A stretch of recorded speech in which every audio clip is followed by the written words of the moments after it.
Hey Dragon and Warriors, welcome to today's tutorial. And today's tutorial is the Sunatao Chungkyu BUG form application.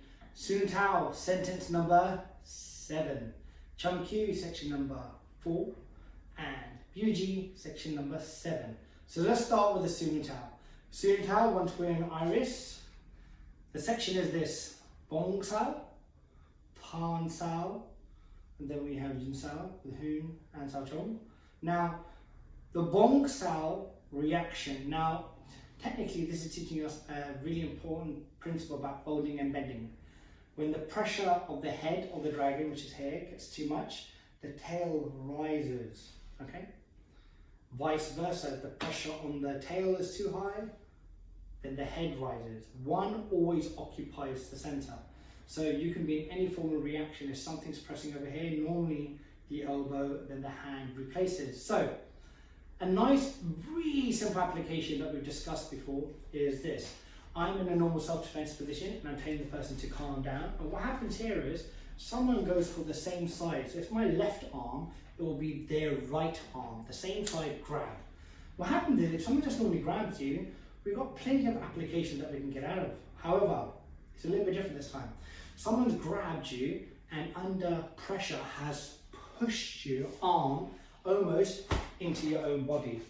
And this is pretty bad. So if they can crush your structure, you're in danger. That means your hand is like this. What effectiveness do you have from here? So let me show you something really nice. From here, when the pressure is building, I want you to drop your stance and try and hold the structure nice and strong. And if the pressure gets too much, we have to yield to the greater force, but replace. So someone's grabbed the arm, they're pressing, it's about to collapse. That's when I raise the bong and I turn it into the arm. You'd be surprised how much the wrist pops off. And if it doesn't, don't worry. You're gonna hit with a rear hand and then return with a couple of shots. So from here, the pressure is getting too much, I bong, punch, and I break the grip off. So from here, the pressure is getting too much. Sorry, Bob is already flying. So the pressure is getting too much from my hand, it's about to collapse. Before it collapses, I go to bong, I punch over, return, and I return the guard, okay? So a nice way to drill it like this, have your guard. If you're on your own, visualize the press, and then as soon as you're going to turn to bong, punch, and then step back. And obviously practice on both sides. And like any of these applications, it doesn't beat partner drills, but if you have to do it on your own, if you have a bulb, this is how you train. So now, let's go to the Chungkyu section number 4. Now section number 4 is actually as it is. We're in iris, I grab across, I sink my stance, I give a kick, step, twice out, 3 times, followed by the uppercut and the view or side palm at the end. So what's the application? The application is this. You're the Wing Chun guy with the left guard forward. The individual gets tired of your arm and goes to pull your left arm. They grab it, they pull it across their body, and they go to punch you in the face. Now, this is a common thing. Imagine if you're standing there and someone stuck their hand in your face, right? It's going to annoy them. They're going to whack out the way or pull your hands down or try to pin you. Now, in self-defense, we're like this, and there's a chance someone can pull our hand down and try and hit us. So this is what we do. So I'm going to do it from the side view. So I'm standing here, telling someone to calm down. They pull my arm down and go to punch me.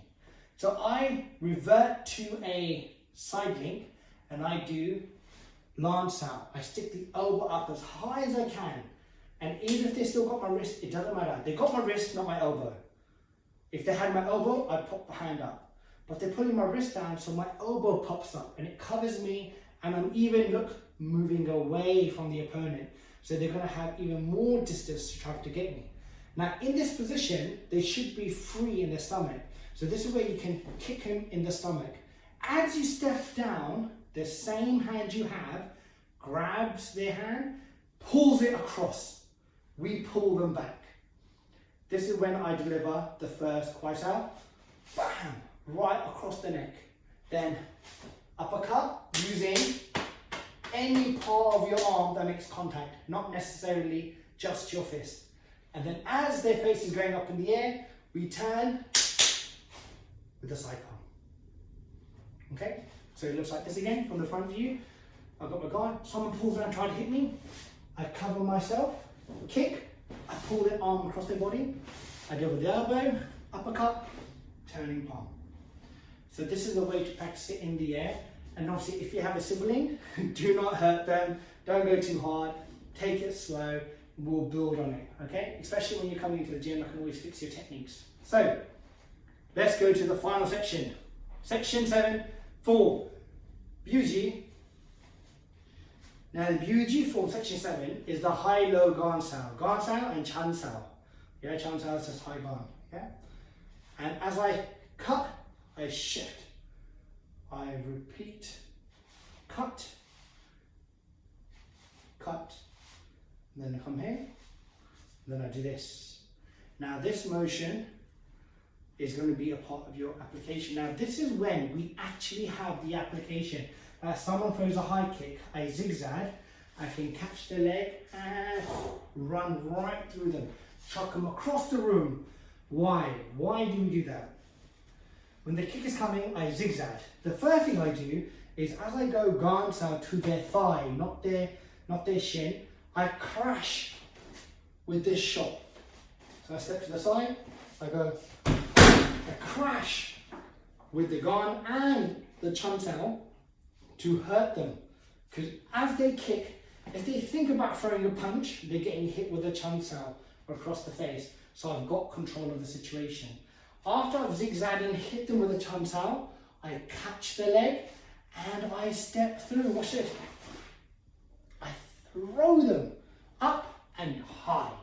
The secret is, if you got the leg, you got the weight distribution, you want to lift up their leg so their leg pulls underneath them and you throw them as you step through them. And what happens is they go flying. Now when you're training this in the air, you can train it like this. 1, 2, and then you can do it in one motion. Okay, and you can build that up. So that is the section application for their Byuji section 7. Now, training with a sibling, you cannot send them flying into the wall. No, no, no, right? You can train the first part when you crash in and hit with this, nice and slowly, or you can practice catching the leg and maybe gently throwing them maybe on a sofa slowly. But do not do this at full speed and send them flying. You will hurt them and then you'll be in trouble, okay? When you're training at the gym and you've got full soft, Olympic soft mats, it's designed to take whole body throws, even at adult level. So for your children, it's absolutely safe. And then you can practice doing the full throws, even on a crash mat. But do not do it on your hard flooring or even carpets, not enough softness to do this, okay? So that is application number 7 for the Byuji. Hopefully this tutorial has been insightful and has explained a lot of things. If you still have any questions, please bring them to class after watching this tutorial and I'll help you through it.